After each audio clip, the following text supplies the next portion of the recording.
Assalamualaikum warahmatullahi wabarakatuh. Perkenalkan, nama saya Paujirin Saputra. Saya mahasiswa Fakultas Ekonomi dan Bisnis Universitas Tanjung Pura, Prodi Ekonomi Islam.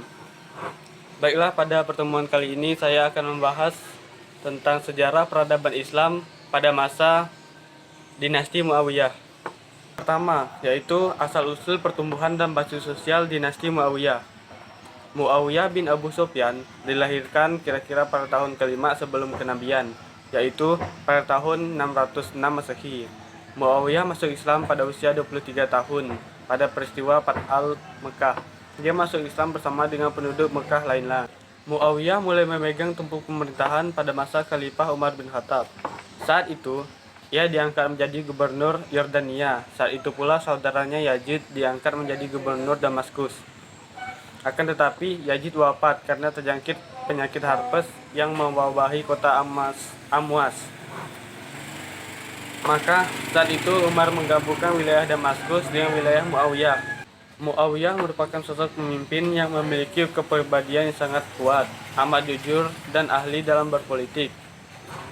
Muawiyah berhasil memegang kekuasaan penuh setelah Hasan bin Ali menyerahkan jabatan khalifah dengan beberapa syarat, antara lain agar Muawiyah tidak menaruh dendam sedikitpun pada masyarakat Irak, menjamin keamanan dan memanfaatkan kesalahan mereka, agar pajak tanah negeri Ahwat diperuntukkan padanya dan diberikan setiap tahun, agar Muawiyah membayar kepada saudaranya yaitu Husin bin Ali sebesar 2 juta dirham, dan yang terakhir yaitu pemberian kepada Bani Hashim harus lebih besar kepada Bani Syam. Perjanjian tersebut kembali menyatukan umat Islam dalam satu pemerintahan di bawah kepemimpinan Muawiyah bin Ali Sufyan. Dengan kata lain, Hasan bin Ali telah menjual haknya sebagai khalifah kepada Muawiyah. Akibatnya Muawiyah menjadi penguasa absolut. Naiknya Muawiyah menjadi khalifah awalnya tidak melalui proses pembaiatan oleh umat secara keseluruhan. Muawiyah dibaiat pertama kali oleh penduduk Syam, kemudian dibaiat secara keseluruhan, dan Muawiyah menduduki kursi kepemimpinan pada tahun 661 Masehi atau 41 Hijriah.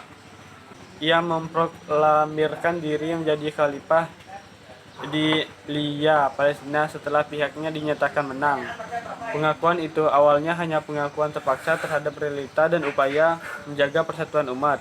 Maka dari sini telah masuk unsur kekuasaan dan keterpaksaan menggantikan musyawarah. Karena pada masa ini dapat dikatakan lebih terjadi perceraian ideologi atau idealisme dan realita. Peristiwa ini terjadi setelah Hasan bin Ali yang dibayat oleh pengikut setia Ali, Syiah, menjadi khalifah sebagai pengganti Ali. Namun Hasan mengundurkan diri karena melihat adanya indikasi ke arah perpecahan dan pertumpahan darah.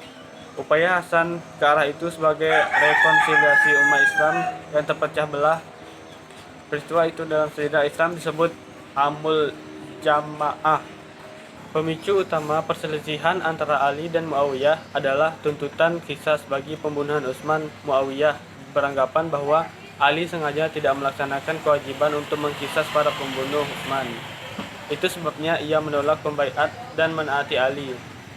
Ia menuntut pelaksanaan qisas sebelum membaiat Ali, sebab ia merasa berhak atas penuntutan itu karena kekerabatannya dengan Utsman. Sistem kepemimpinan dan penegakan dinasti.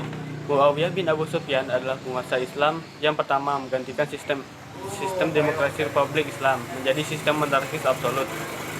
Muawiyah pernah menegaskan bahwa dirinya adalah seorang raja yang pertama, dan Muawiyah meniru gaya kepemimpinan Raja Persia dan Romawi berupa peralihan kekuasaan kepada anak-anak secara turun-temurun. Ia membentuk kekuasaan berdasarkan garis keturunannya dengan menunjukkan putranya sendiri, yaitu Yazid menjadi putra mahkota.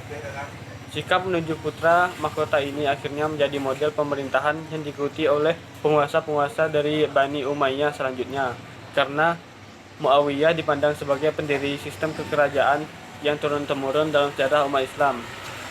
Pada masa itu, demokrasi kesukuan nenek moyang bangsa Arab hilang untuk selama-lamanya.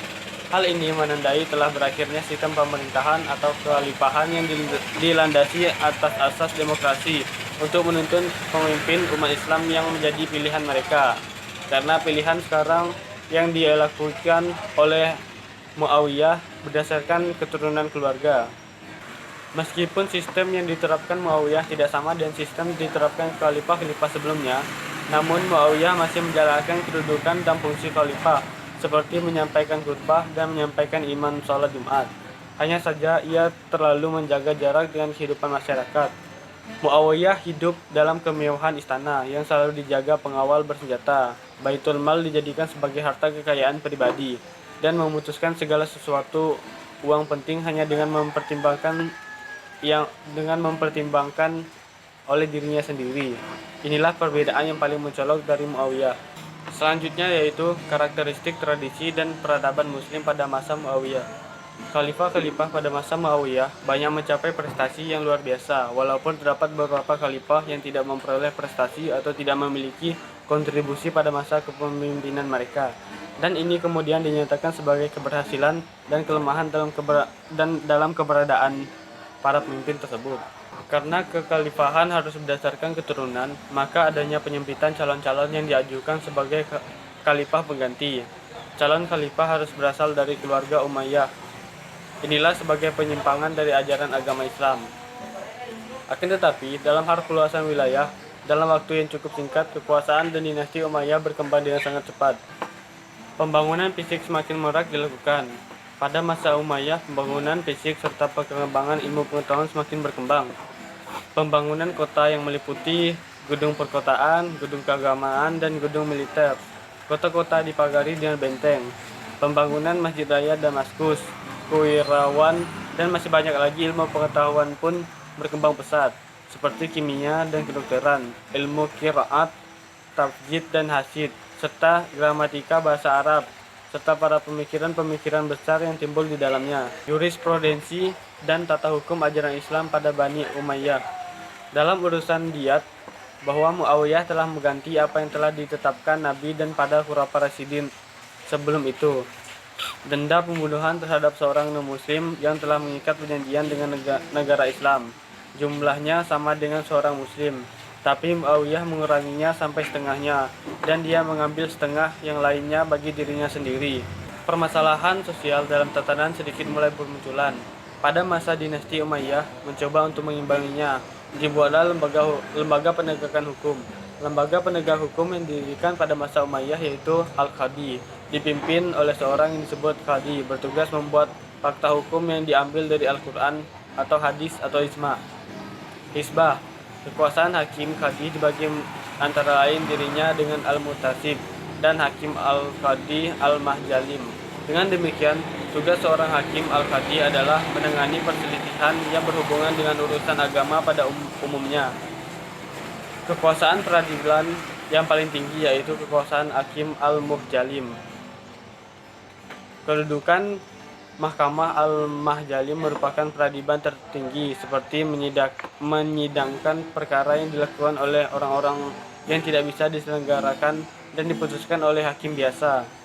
Jadi persidangan ini harus diputuskan oleh hakim yang tertinggi. Beberapa hal yang menyebabkan dinasti Umayyah lemah dan membawa kepada kehancuran yaitu yang pertama yaitu sistem pergantian khalifah melalui garis keturunan adalah sesuatu yang baru bagi tradisi Arab, yang lebih mendekatkan aspek senioritas. Pengaturannya tidak jelas.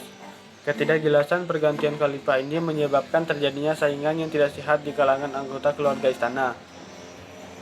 Yang kedua yaitu latar belakang terbentuknya dinasti Umayyah tidak dipisahkan dari konflik-konflik yang terjadi pada masa Ali bin Abi Thalib. Sisa-sisa Syiah, para pengikut Ali, dan Khawarij terus menjadi gerakan oposisi, baik secara terbuka seperti pada masa awal dan akhir maupun secara tertutup seperti pada masa pertengahan kekuasaan Bani Umayyah. Penumpahan terhadap gerakan-gerakan ini banyak menyita kekuasaan pemerintah pada masa kekuasaan Bani Umayyah. Muncul pertentangan etnis antara suku Arabia Utara dan suku Arabia Selatan yang sudah ada sejak zaman sebelum Islam semakin meruncing. Perselisihan ini mengakibatkan para penguasa Bani Umayyah mendapat kesulitan untuk menggalang persatuan dan kesatuan. Di samping itu, sebagian besar golongan Mawali atau non-Arab terutama di Irak dan wilayah bagian timur lainnya merasa tidak puas karena status Mawali itu menggambarkan suatu imperioritas ditopang dengan keangkuhan bangsa Arab yang dipelihara oleh Bani Umayyah. Lemahnya pemerintahan Bani Umayyah juga disebabkan oleh sikap hidup mewah di lingkungan istana, sehingga anak-anak khalifah tidak sanggup memikul beban berat kenegaraan tatkala mereka mewakili kekuasaan. Di sampingnya, golongan agama banyak yang kecewa karena perhatian penguasa terhadap perkembangan agama sangat kurang. Selanjutnya yaitu penyebab langsung tergulingnya kekuasaan dinasti Bani Umayyah adalah munculnya kekuatan baru yang dipelopori oleh keturunan Al-Abs ibnu Abdul Muthalib. Gerakan ini mendapat dukungan penuh dari Bani Hashim dan golongan Syiah, serta kaum Muwali yang merasa dikelas duakan oleh pemerintah Bani Umayyah.